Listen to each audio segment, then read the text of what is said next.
Well, we're going to talk about building the ultimate motor mount for a canoe. I was traveling up north several states, Oregon and Washington, fishing, fly fishing out of my canoe and clamming, which we're going to show you. And many times I don't use a motor. I like to paddle. It's one of the things I find enjoyable about a canoe because they're just a dream to paddle, especially this boat that I got from Winona. But the bottom line is I forgot my motor mount. So I either had to buy one or I decided to build one. And building one, I found out I could build easily the best motor mount that you can ever get, and it was for the fraction of the price. So first off, the aluminum bar, the standard aluminum bars that you're going to get, or any motor mount, is about 30 inches, which doesn't fit most of the dynamics of modern canoes. This one I picked up from Cnoe Valley Industrial. The owner is Mark and his wife Leon. They're great people. They do, and she does a great job. She'll get you whatever you want. This piece was under $40, 30 some odd dollars, 36 inches long. And this allows me to put the bracket anywhere in the boat. And most brackets that you buy are 2.5 inches wide. This is 3 inches. So the rigidity of this for my canoe makes my boat much stronger, the motor mount stronger. So this is far superior. The wood I got, because I'm up here by Twisp in Cnoe Valley. This is Cnoe Valley. I went up to Bear Creek Lumber. This is Alaskan yellow cedar. It was first used by the West Coast Indians for their totem poles because it's good for carving. It's also one of the hardest cedars you can get, and they use it for their war canoes. So this is my war canoe, so to speak. I went in, I told the gentleman at Bear Creek Lumber what I was looking for, and he found this piece of scrap, and I'm pulling out my wallet. He goes, "Just take it." I go, "Are you kidding me?" It's like, this is kind of a rare wood to get. It's one of the, like I said, one of the strongest cedars available, and he just gave it to me. Now, don't go swamping Bear Creek Lumber asking for spare lumber parts. They had no idea I was mentioning them in the video.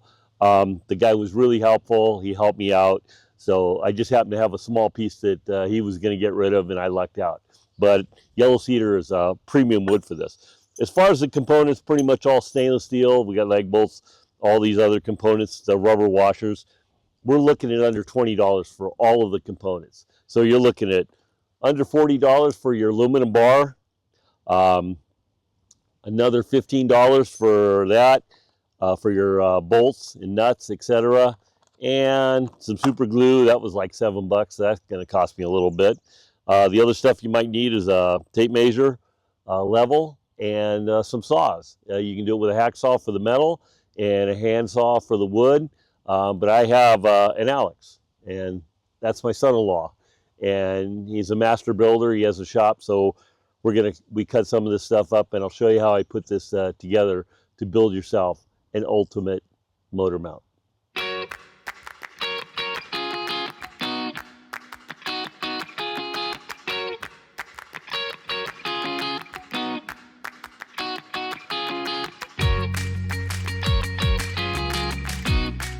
On canoes, the front and the back gunnels tend to kick up.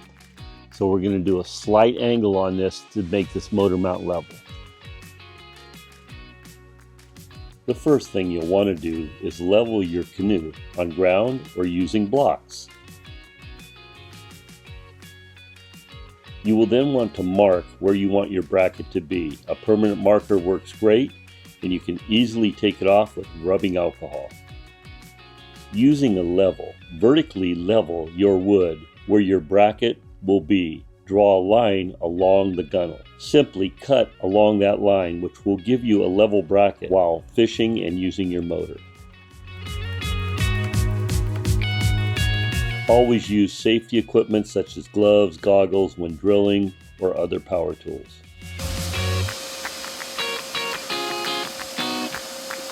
File or wire brush the aluminum edges to make a smooth finish. I cut about 1.5 inches of the wood to make a nice looking bracket. You can simply bolt the wood on top of the aluminum bar if you like. I used a little glue on the end of the carriage bolts, no glue where you're screwing the bolts together. Tighten bolts, wipe off excess glue.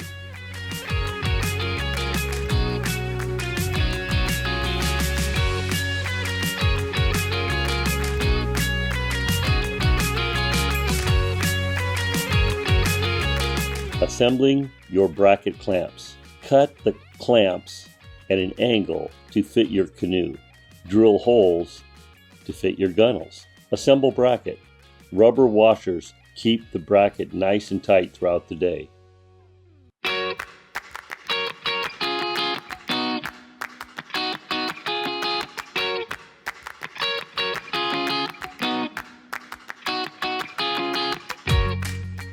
You can see the advantages we have over this motor bracket over previous models.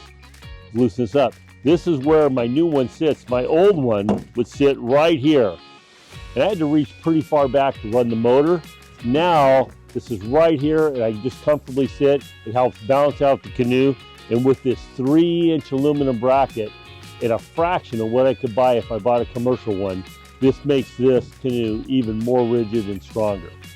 So remember, I put this whole bracket together for just about 60 bucks. Commercial brackets that are similar are close to $200.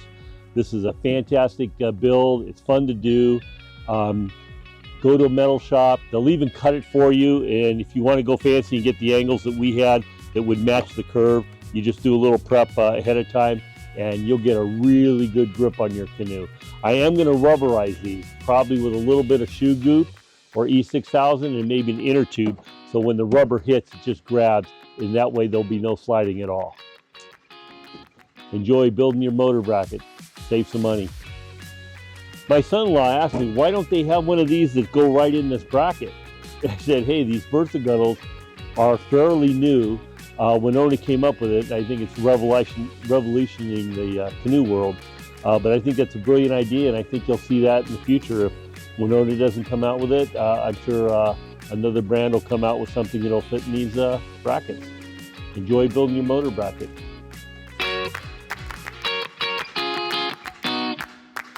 In addition, I will show you how to get clams out of a canoe when nobody else can get clams. It's a pretty cool trick I've developed.